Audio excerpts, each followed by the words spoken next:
You can be opening your Bibles to 1 Samuel 18.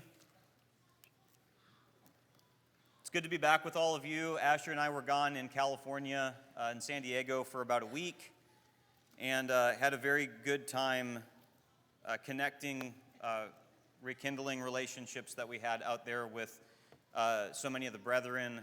A very emotional trip for a lot of different reasons. So I'm emotionally exhausted right now. I'm physically exhausted right now. But it's very good to be back home, to be with all of you. And this morning, I want us to consider some events in the life of King David and King Saul. Have you ever had a time before where you should have been happy for somebody, but you weren't? Where somebody had some kind of blessing, some kind of advantage in their life, something like that.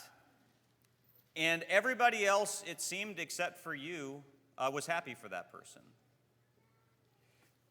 This emotional kind of insecurity, this feeling threatened by the success of other people, is a major problem that we see in the life of Saul. And one of the sins that we could just characterize this as envy, or covetousness.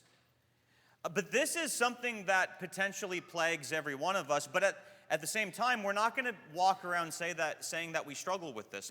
It's easier to admit that I struggle with anger because that implies somebody has wronged me in some way. And so, I'm a little bit of a victim. That's why I struggle with anger, because the traffic's always really bad and all that. So I can put some of the blame on somebody else if I say that I struggle with anger. It's at least easier to think about it in that way. I can say, well, I'm discouraged, and that still has a lot to do with, bad things around me. But who wants to walk around and say that they struggle with emotional insecurity because of their envy? That's just not something that we're really going to admit. But it has the potential, and it's probably a reality, that it's in every one of our hearts to some extent. So I want us to go ahead and look at 1 Samuel 18, 1 through 16. But I want to begin this lesson by reading verses 5 through 16. And then at the end of the lesson, at the last point, we're going to go back and read verses 1 through 4. But I want to start out with 1 Samuel chapter 18, verses 5 through 16.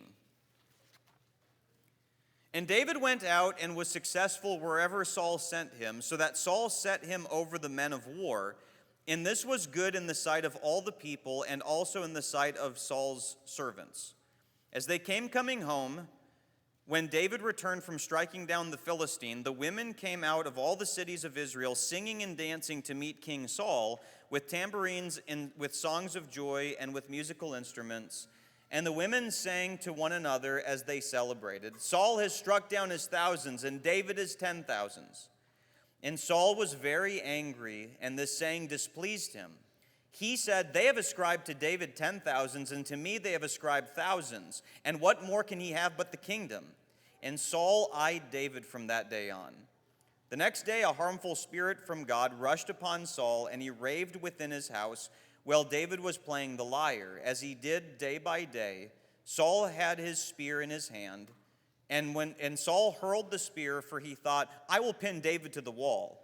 But David evaded him not once but twice. Saul was afraid of David because the Lord was with him, but had departed from Saul. So Saul removed him from his presence and made him a commander of 1,000, and went out and came in before the people. And David had success in all of his undertakings, for David was with him, for the Lord was with him. And when Saul saw that he had great success, he stood in fearful awe of him. But all Israel and Judah loved David, for he went out and came in before them.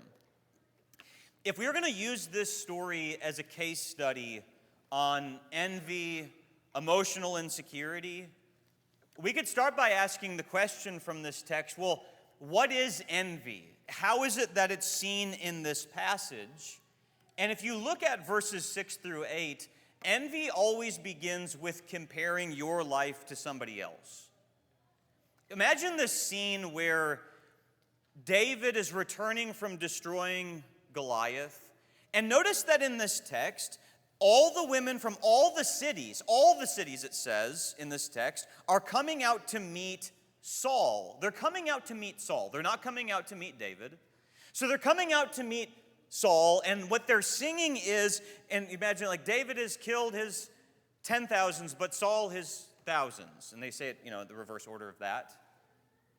And it's not even literal that David has killed 10,000s of people. He's killed the Philistine, he's killed the giant, but they're just enshrining a happy moment for the nation of Israel.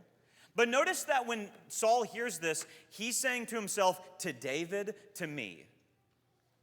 They've ascribed to David this, and they've ascribed to me that. Notice that when Saul hears the praise of somebody else, he can't help but connect it to his own life. Do you ever struggle with that? Where you hear the praise of somebody else, you hear the success of somebody else, and the first thing that you think about every time is yourself. And how you measure up to what people are saying about that person, or to that person, or something like that. Now, let me say, before we move on to the next component of what envy is it wrong for a Christian to compare himself or herself to another Christian? There's times where we're supposed to do this, and it's not envy. For example, look what Paul says in Philippians 4:9, what you have learned and received and heard and seen in me, practice these things, and the God of peace will be with you. Were the Philippian Christians commanded to compare their life to the life of the Apostle Paul and learn some things from that? When we were in California this last week, we stayed with, and I've talked about him from the pulpit here before, one of just the best men that I've ever known in my whole life, Gary Gibson. We stayed with him and his wife, and one of the days that Asher and I were driving to In-N-Out, the wonderful burger place that we went to 5 times while we were there, there's one opening up in Franklin, Tennessee in 2026, and so we'll be there a lot. Asher asked me, Dad, have you ever known anybody nicer than Gary? And I said, no, I have never known anybody nicer than him, and I want to be more like him. Have you ever seen somebody that was really kind or really patient or really gracious or really giving or a really good Bible student and thought to yourself, I need to get better? So it's not inherently wrong to compare if it encourages you to do better, but what envy becomes is you compare and then you covet.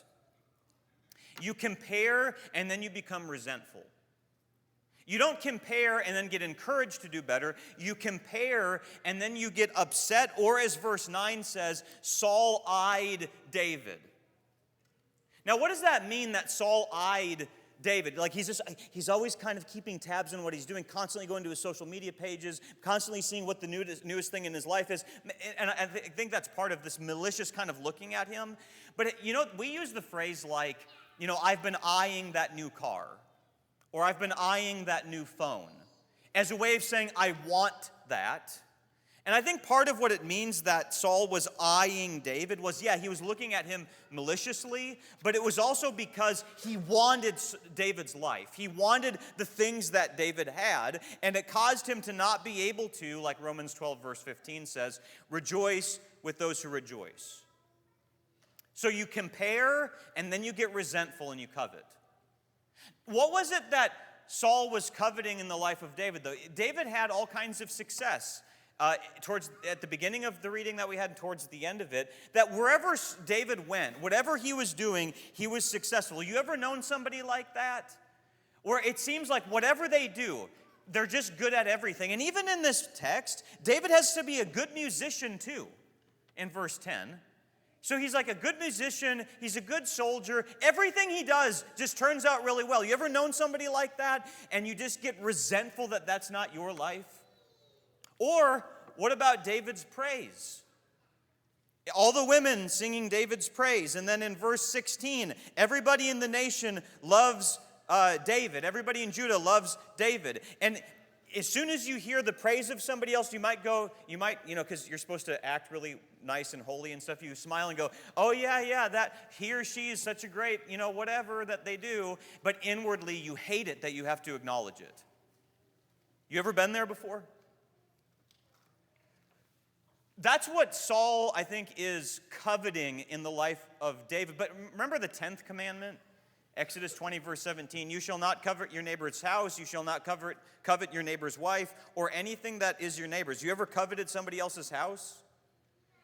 You ever coveted somebody else's family, wife, their kids. You looked at and said, why is my lot in life that I'm with this person? Why couldn't I have somebody like that? Why couldn't I have kids that were like that? And rather than be happy for that person, you actually become resentful, bitter about it. Or, as this text says, or anything that is your neighbor's. Any of you have a neighbor that is constantly getting like a new car every couple of years, and you always get envious that you don't have a new car? You ever seen those people that, like, every time there's a new gadget that comes out, the latest phone, the latest computer, they're always getting those things and flashing it around to everybody else? You ever known somebody like that? And every time you see them, you just have resent in your heart. Do you see that this is going on in the life of Saul? You compare and then you covet. It's not compare and get encouraged. It's not compare and get happy for them. It's you compare and you resent. Well, what's the impact that this is having on the heart of Saul? And this text just wonderfully shows how this works. There's impacts that this envy has within your heart, and then that heart ends up manifesting itself in external ways. But notice, first of all, what it does to your heart. In verse 8, in verse 12, in verse 15, notice the variety of emotions that Saul is feeling here. Anger, displeasure in verse 8, and then in verses 12 and 15, fear. You could say that what's happening in Saul is he has no joy. It's just rottenness within him. Do you think, by the way, that King Saul has some things to rejoice in? Well, you're the king. All the women are coming out of the cities to meet you, not even David, but they're praising you and David. You can't say, well, I'm happy that I've killed my thousands, I guess, even though I didn't actually kill anybody because it was David that killed Goliath, but I'm still getting this kind of praise. You're the king, you've gotten this praise. Goliath had been slain. The enemy of the Philistines have been defeated temporarily, at least. There's a lot of things that you could rejoice in. And by the way, isn't that the case in your life? You've got a lot of things that you can rejoice in, but as long as you keep comparing yourself to the life of somebody else and resenting it, you can't even rejoice in the car that you have. You can't rejoice in the house that you have. You can't rejoice in the bank account that you have because you're constantly thinking about what other people have. So one of the problems with envy is that it robs you of being able to enjoy the things that you already have, that probably other people envy. But why is this all happening? Because Saul's self-worth is being threatened.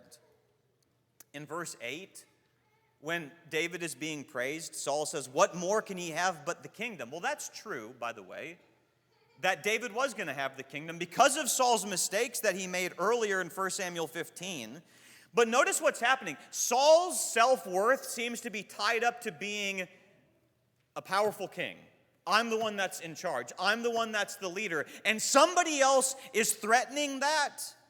And so because of that, I have this paranoia that I'm eyeing this person. I'm wondering what's going to happen next. Is there any way that you ever feel threatened by somebody? And it always has something to do with what you tie your self-worth into. If you tie your self-worth into how much money you have, you really like being around people that have less money than you, but as soon as somebody with more money comes into your life, you really don't like that person. If your sense of self-worth is tied into how smart you are, you really like being around people that are dumber than you or less educated than you, but as soon as somebody smarter than you comes along, you get really insecure about those kinds of things. Is power the thing that you find your self-worth in? As long as there's people that have less power than you, you feel pretty happy. But as soon as somebody with more power comes into your life, you resent that person. By the way, do you notice in this text that if this is what's lodged in somebody's heart, that it just keeps getting worse and worse with time? There are some things that get better with age, like cheese. Envy's not one of those things. In verse 10, when it talks about God sending a harmful spirit upon Saul, we have all kinds of questions about that. What does that mean? And without getting into all the details of that, I just want to make this one point from that verse, that Saul's envy is getting worse with time. God is giving him over to this sin. There's some sins that you begin by committing. You begin by doing those sins, and you give yourself over to it, and then it begins to do you. It starts to take you over. It reminds me of the 3 times in Romans chapter 1 when it talks about the downfall of people and nations and things like this. We're in Romans 1:24, 1:26, and 1:28, where it says, God gave them up, God gave them up, God gave them up to hearts of impurity, to dishonorable passions, to a debased mind. If you are giving yourself up over to a certain sin, God will say, God is so equitable in the way that he judges us. He's so fair in the way that he judges us that he says, if that's what you want, have more of it. You want more of God, he'll give you more of himself. You want more envy? You want more sexual immorality? You want more drunkenness? Then have at it. We'll see how happy you are with all that. You'll see that my ways are higher than your ways. Do you see what's going on in the heart of Saul? Do you have a heart like this? Anger, displeasure, fear, paranoia, because somebody's outshining you. Do you see that your self-worth is tied to the wrong things, by the way, if that's what's happening? It's not just that there's these internal impacts. You can't have a heart like that and contain that. What are the external impacts of envy in this story? You're hurling spears at people. When David is trying to calm Saul down, and it's kind of funny that Saul needs David, but at the same time he hates David. But in verse 11, have you noticed in this text how much, I think it's only 2 times, but it's interesting when it's brought up, Saul's self-talk, like what he's saying within him, what more can he have than the kingdom? Or in verse 11, I will pin David to the wall. He's telling himself that, and amazingly, David evaded him twice, and then in chapter 19, verse 10, David has to avoid Saul again. But here's Saul in his emotional insecurity, chucking spears at people. I like what Peter Leithart says about this, where he says, he brings up this theme in 1 Samuel, where he says the first character who has a spear in 1 Samuel is Goliath, a Philistine, who wants to kill David with it. Through the rest of the book, Saul is the one with the spear, and he too wants to kill David with it. The writer has noted several specific incidents that involve spears in order to associate the spear with oppressive power. So throughout 1 Samuel, if you've got a spear, you have oppressive power, is one of the themes going on in the book. Do you ever have oppressive power towards somebody else? Do you ever take up a metaphorical spear against somebody else? Well, what would that be? In Psalm 57, David is on the run from King Saul. And in verse 4, look what David compares a spear to. My soul is in the midst of lions. I lie down amid fiery beasts, the children of man, whose teeth are spears and arrows, whose tongues are sharp swords. We might not take up a literal spear and chuck it at somebody, but do you know what we do? Is we take up our words and we hurl little insults at people. We hurl little jabs at people. We hurl insulting comments towards somebody. Do you always leave conversations having torn somebody down? But it was a joke. I was just joking. We all laughed, didn't we? But you know what was going on in your heart. You know why you said what you said. Do you ever hurl spears at people? And always leave conversations more tense with people than you were before. Do you realize that that can be coming out of a heart of envy? Well, there's one other external impact, by the way, and that's isolation. Do you see that in verse 13? When Saul is seeing all the success of David, it says in verse 13, so Saul removed him from his presence and made him a commander of 1,000. I take it that what Saul's doing is he's saying, all right, David, I'm trying to pin you against a wall. Everybody loves you. Just get away from me. I'm going to delete your social media account. I don't want to see anything that's going on in your life. I'm going to delete your number from my phone. I don't ever want to hear you again. I would really just like it if you went to a different church. I would really just like it if you moved out of the country. I'd like it if you at least moved out of this state so I just didn't have to think about you anymore. Because every time I see you, I try to make it seem like, well, I have a legitimate criticism against you, but really what's going on in my heart is I'm just envious. And every time I'm around you, I'm just reminded. And so here's Saul saying to David, go out and manage those armies. I think part of what Saul's trying to do is he's trying to get David in harm's way to have him killed. And every time David comes back in verse 14 and he's successful in his battles, Saul is in fearful awe of him. It's going to be a little bit later in this same chapter that in order for David to marry Saul's daughter, he says, go get a bunch of Philistine foreskins. Why?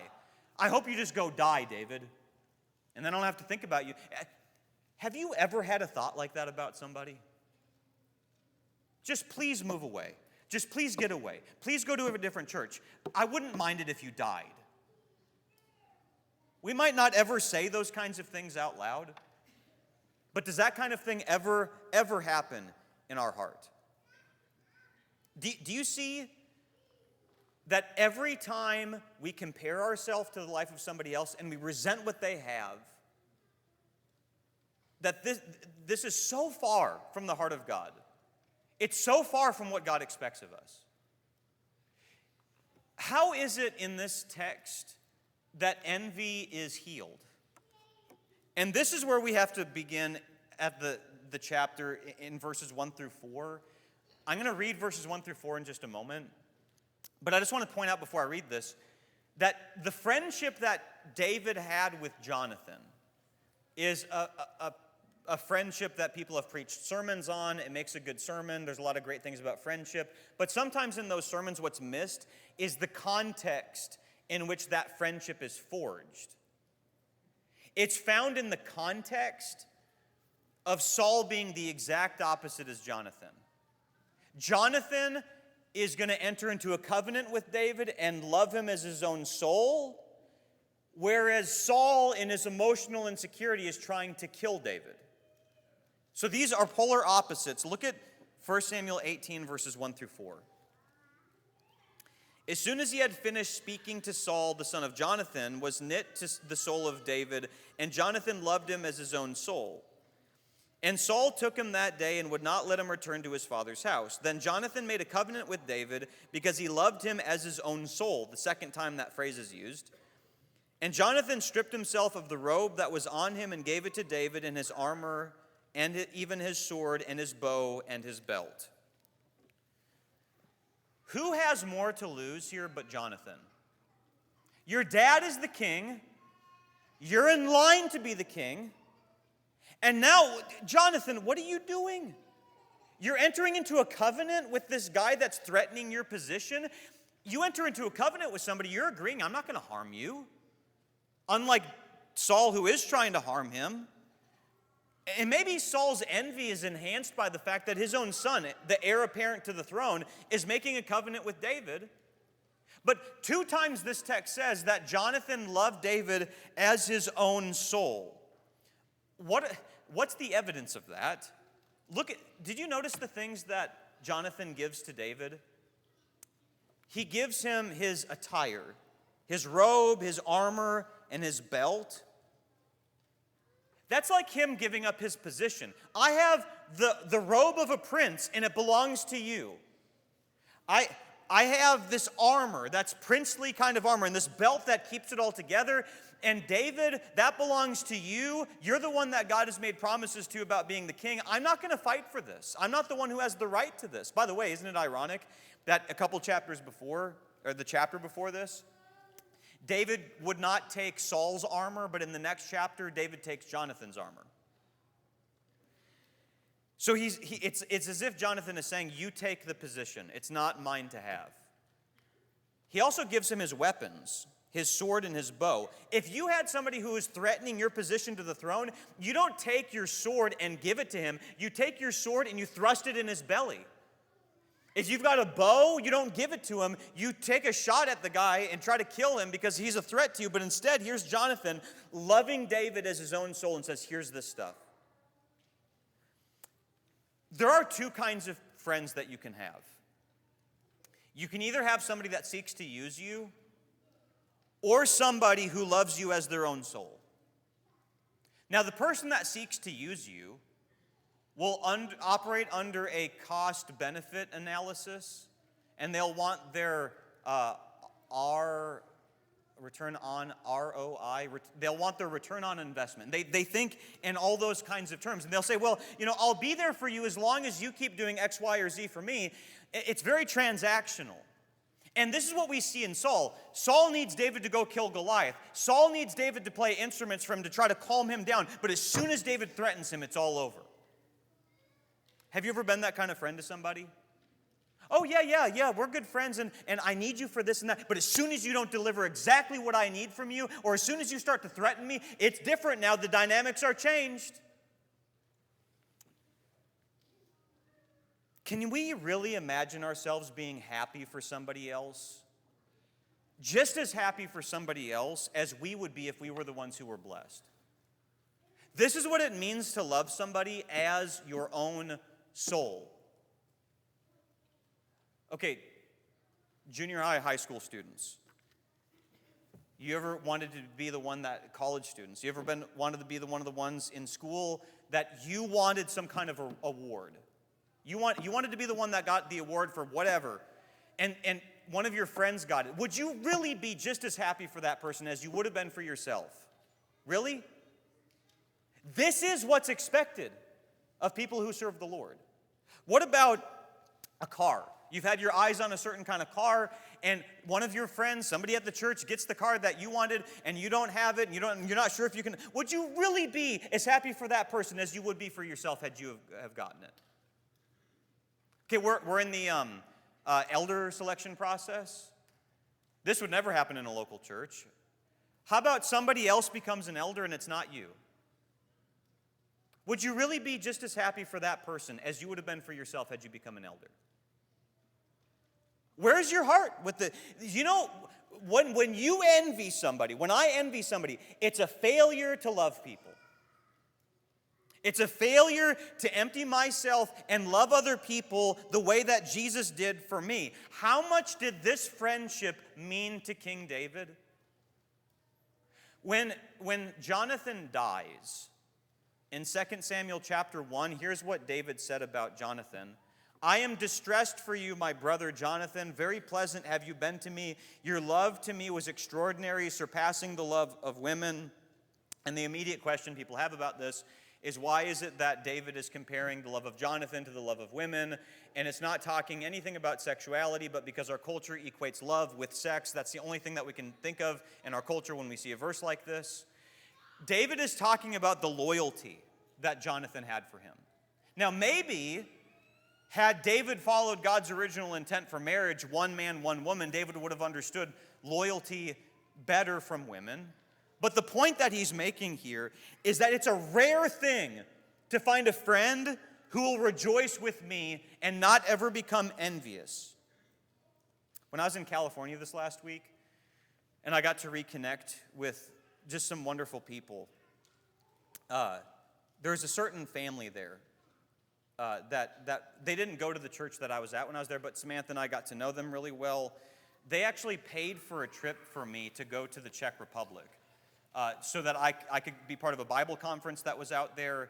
I did a little bit of preaching out there. They came to me one day and they said, we just want to buy you these tickets to go on this trip.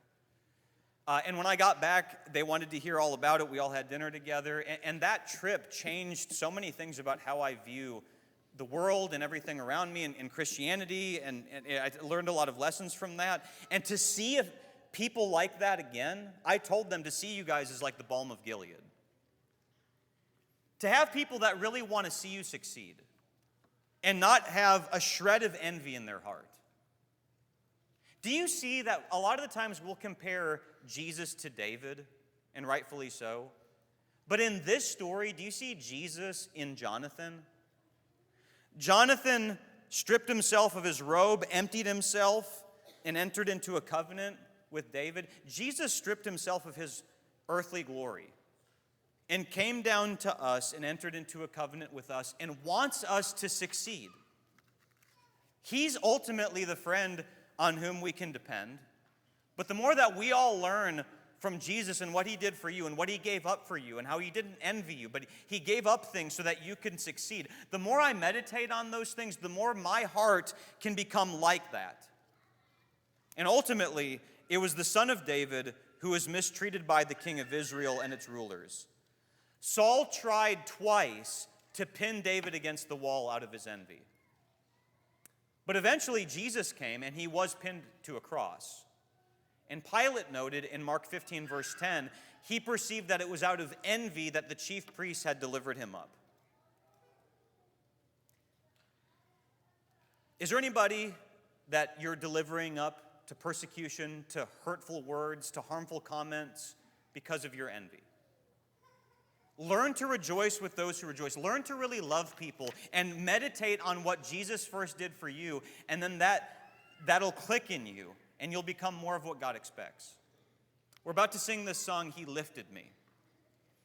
If He's lifted you and He's given you the hope of eternal life and He's given you all of these promises, why would we envy what everybody else has? What anybody else has in this life is passing away anyways, and we're all going to be glorified in Christ one day.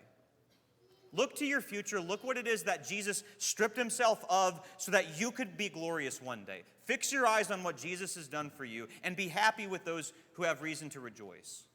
If there's anybody here that needs to get their heart right with God, please come forward while we stand, while we sing.